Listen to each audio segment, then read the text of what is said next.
JBS Jaipur में काम कर रहा हूँ।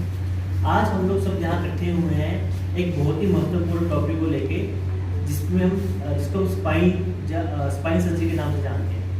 स्पाइन में जैसे कि हम सब लोग जानते हैं कि आज की इस दुनिया में स्पाइन की दिक्कतें बहुत ज़्यादा बढ़ रही हैं। पहले ये दिक्कतें आमतौर पर बड़े उम्र के लोगों में पाई जाती थी, लेकिन अगर आप डाटा देखें तो दुनिया भर में और स्पेशल इंडिया में 70 से 80% लोग कभी ना कभी अपनी लाइफ में स्पाइन की या बैक की या नेक की दिक्कत से कभी ना कभी ग्रसित होते हैं। उनको कोई ना कोई दिक्कत आती ही है इसके कारण।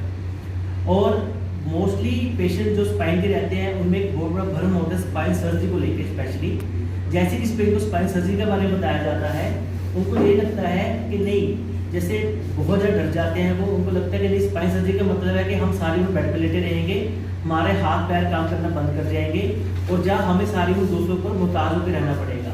जबकि जो फैक्ट्स हैं, अगर आप एक्सपर्ट्स की बात सुने, एक्सपर्ट की बात माने, जब जो पेशेंट प्रेडिक्ट किए हुए हमको देखा जाए, जैसे कि मेरे साथ 2 मरीज आज आए हुए हैं, बाकी पेशेंट नहीं आ पाए क्योंकि उनको दूर से आना था, तो आप देखोगे कि रिजल्ट इसके बहुत बेटर है और स्थिति इसके बिल्कुल विपरीत है। मैं ये नहीं कह रहा कि स्पाइन सर्जरी हर पेशेंट में करनी चाहिए। हालांकि ये बात बिल्कुल सच है कि स्पाइन के जितने मरीज हमारे पास आते हैं उनमें से जिन पेशेंट को सर्जरी की जरूरत होती है उनकी परसेंटेज बहुत कम है। हार्डली 2 से 4% लोग ऐसे होते हैं जिनको सर्जरी की जरूरत पड़ती है out of all spine patient. लेकिन जो पेशेंट बिल्कुल सर्जरी की जरूरत है, जिनमें इंडिकेशन बनती है, जो कि पेशेंट देख के हमें समझ आता है उसके एमआरआई में क्या आ रहा है, ट्यूमर है, ट्रॉमा है, डिस्क है, स्पॉन्डिलोलिसिस है, जो भी दिक्कतें एमआरआई में समझ आ रही है और हमें लगता है कि नहीं, इसको करने से मरीज को मोर देन 90-95% और ऑलमोस्ट 100% निजात होने के चांस हैं, तो वो हमें सर्जरी के लिए जरूर जाना चाहिए, इससे भ्रमित नहीं रहना चाहिए। और एक वो भ्रम इसका ये भी रहता है कि स्पाइन सर्जरी ओल्ड एज में नहीं हो सकती। हालांकि स्पाइन की ज़्यादा दिक्कतें बढ़ती उम्र के साथ ही आती है और सर्जरी की ज़्यादातर बढ़ती उम्र के साथ ही पड़ती है। और आज की दुनिया में because of the new instrumentation, जैसे कि एंडोस्कोपिक स्पाइन है, माइक्रोस्कोपी है, इंस्ट्रूमेंट्स और टेक्निक्स चेंज होने से स्पाइन सर्जरी और भी सेफ और अच्छी हो गई है। जैसे कि आजकल हम सुनते हैं कि पित्ते का ऑपरेशन दूरबीन से होता है, ऐसे स्पाइन का ऑपरेशन दूरबीन से होता है। और जो कि पेशेंट को हम डे के बेसिस पे भी करके सुबह ऑपरेशन किया, शाम को घर भेज दिया, आज ऑपरेशन किया, अगले घर भेज दिया, और जिस दिन ऑपरेशन करते हैं पेशेंट को उस दिन चला करा देते हैं। और इसके साथ ही ज़्यादा वक्त ना लेते हुए मैं ये बताऊंगा कि मेरे साथ 2 मरीज आए हुए हैं। मिस्टर अजय सिंह है, ये अपने बारे में कुछ बताएंगे। ये मेरे पास आए थे जब, तो इनकी उम्र तकरीबन 56 ईयर है, अम्बाला से हैं। ये मेरे पास जब आए थे तो उनके चारों हाथ पैर काम नहीं कर रहे थे, उनकी गर्दन में नस दबी हुई थी। बाकी ये खुद आपको बताएं। हाँ जी, मेरा नाम अजय सिंह, थोड़ा ऊंचा बोल, 86 ईयर्स है। माइक थोड़ा जोर से बोलिए, जैसे डॉक्टर साहब बोल रहे हैं। मुझे प्रॉब्लम हुई थी कि मेरे हाथ पैर काम नहीं कर रहे थे और मैं तो जीने की उम्मीद ही छोड़ बैठा था। तो हमारी बेटी ने डॉक्टर साहब से बातचीत की, तो इन्होंने फिर बुलाया हमको, हमारा ऑपरेशन किया और हम तो 15 दिन के बाद ही हमारे पैर हाथ पैर चल रहे काम करने लगे थे। और अभी तो इस कंडीशन में अभी 4 महीने हो गए हैं, मैं पूरी तरीके से अपना सब काम कर लेता हूँ, यहाँ तक कि साइकिल भी चला लेता हूँ, अपने सब काम, नहाना धोना, अपने पैरों पर चल फिर रहा हूँ, पूरा काम अपने आप ही कर रहा हूँ। उनकी स्पाइनल इंजरी है या कुछ ऐसा था? इनके केस में जो बीमारी थी उसको सर्वाइकल स्पॉन्डिलोमाइलोपैथी कहते हैं। गर्दन में दबाव था बहुत ज़्यादा, मसल्स के साथ गर्दन में स्पाइन के ऊपर दबाव था, बोन पड़ी हुई थी। तो हमने पूरी एक हड्डी मनका निकाल के उसमें ग्राफ डाल के उनको ठीक किया है। उनके जख्म में निशान भी देख सकते हैं जहाँ घाव बना हुआ है। और जब पेशेंट आए थे चम्मच भी पकड़ नहीं पा रहे थे, हाथ उनका हिल नहीं रहा था एंड टांगे बिल्कुल बेड रिडन थे। लेकिन सर्जरी के भगवान की कृपा से इतने अच्छे हो गए, 20 दिन वाले चलने फिरने लायक हो गए हैं और आज 4 महीने बाद ऑलमोस्ट नॉर्मल लाइफ जी रही है। सर कितना टाइम लगता है रिकवर करने में? ये एक स्पेशल केस है या ऐसा ही होता है? देखिए, मोस्टली केस ऐसे ही होते हैं। बाकी हर चीज़ डिपेंड करते हैं कि आपको कितनी चोट, आपके कारण क्या है क्षति का, चोट है, ट्यूमर है।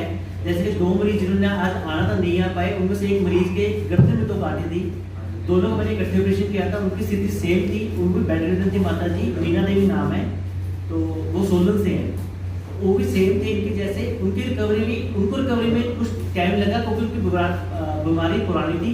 उनको तकरीबन 3 से 4 महीने लगे रिकवर होते, लेकिन आज के टाइम में वो बिल्कुल चल फिर रहे हैं, स्वस्थ है। सर बचपन से जिनको पैरालिसिस या पोलियो है उस केस में कुछ हो सकता है? नहीं, सोलन तो सही है, लेकिन जिनको बचपन में क्षति रहती है, तो कुछ स्पाइन केस ऐसे भी रहते हैं जो स्पाइन इंजरी के कारण हो गए हैं, उनमें भी कुछ होने के चांस काफ़ी टाइम कम रहते हैं। ऐसा नहीं है कि हर में फिर मेरा ये उद्देश्य ये नहीं है कि मैं ये कहना चाहता हूँ हर पेशेंट को सर्जरी के लिए भागना चाहिए, हमें सर्जरी करवानी चाहिए। उद्देश्य ये है जिनको जरूरत है, जिनके एमआई में दिक्कत है, जिनको हमें लगता है कि हाँ करने से बहुत अच्छे हो जाएंगे, रिजल्ट आने की उम्मीद बहुत अच्छी है, उनको इस चीज़ से घबराना चाहिए। जैसे कि मेरी बाइक में बैठी हुई है मिसेस किरण गर्ग हैं, रजनी गर्ग सॉरी, इनको भी ऐसे ही दिक्कत थी पैर में, तो ये बताएंगे। सर मुझे 2-3 साल से बहुत पेन थी, ऐसे लेग में आती थी, हमें पहले पता ही नहीं चला इतनी पेन क्यों है। फिर एमआरआई में आया L5L में उसमें, और फिर हमें डॉक्टर साहब का बताया, हम इनके पास गए और डॉक्टर साहब ने बोला कि सर्जरी करवानी ही पड़ेगी आपको। और फिर मैं कितना टाइम लगा आपको रिकवर होने में? कितना समय लगा आपको? 15-20 दिन में ठीक हो गए थे। सर जो आप सूचर्स लगाते हैं आफ्टर सर्जरी ग्राफ्टिंग के बाद या एक्टमी करते हैं, जैसे आपने एंसी करी है, उसके बाद कितना टाइम लगता है रिकवर होने में?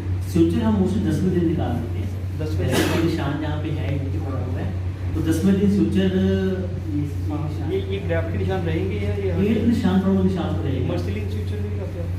मत लगाते हैं, लेकिन इसका जो कट का निशान तो रहेगा, लेकिन बहुत कम निशान है। लाइफ के सामने निशान कुछ भी नहीं है, अगर जिसको लाइफ मिल रही है तो आई डोंट थिंक सो कि कॉस्मेटिकली हमें। और कौन से केसेज हैं जिसमें सर्जरी की जरूरत पड़ जाती है? स्पाइन में जैसे पहले बताया कि हर चीज़ पर डिपेंड करते हैं, अब कारण क्या है। स्पाइन ट्यूमर आजकल बहुत कॉमन है, जो मेरे 2 मरीज और मुझे बताया जिनका नाम है, वो उनको दोनों को ट्यूमर था, एक की बिल्कुल टांगे काम नहीं कर रही थी, उनको मिड डोर्सल स्पाइन में ट्यूमर था। ऑपरेशन के बाद वो माता बिल्कुल ठीक ठाक चलने लायक होगी, अच्छी हो गई है।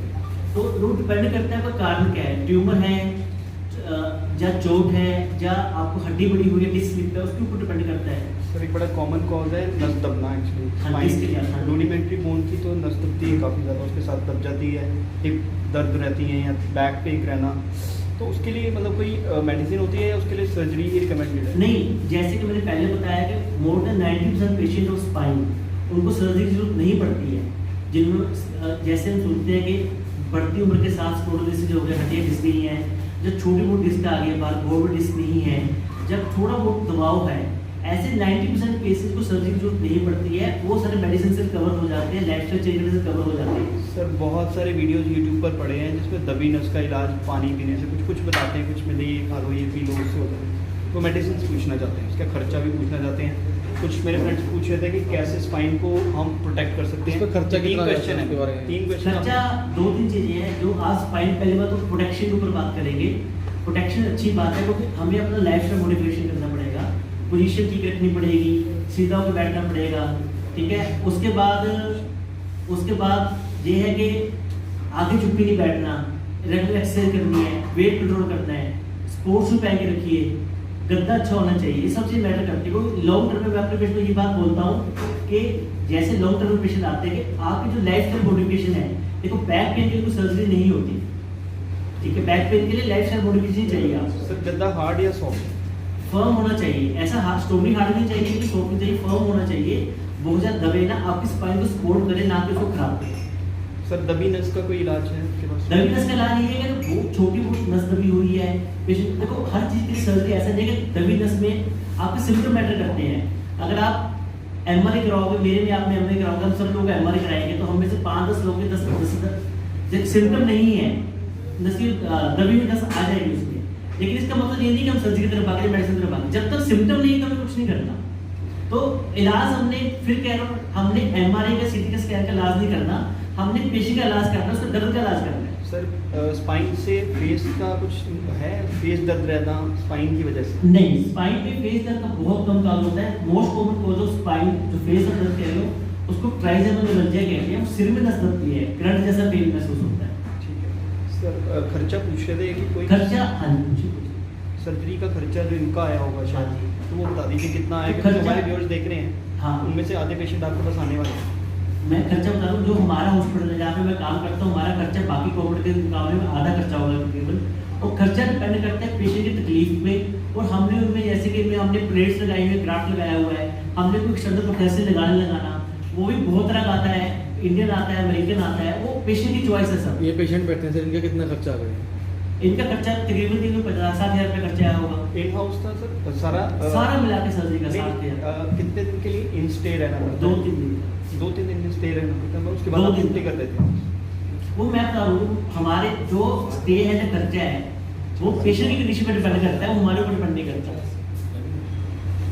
सर कितने पेशेंट आपने ठीक कर दिए, कितने पेशेंट? मैंने टोटल आज तक मैं पहले पीजी में रहा हूँ, 8-10 साल बाहर रहा हूँ,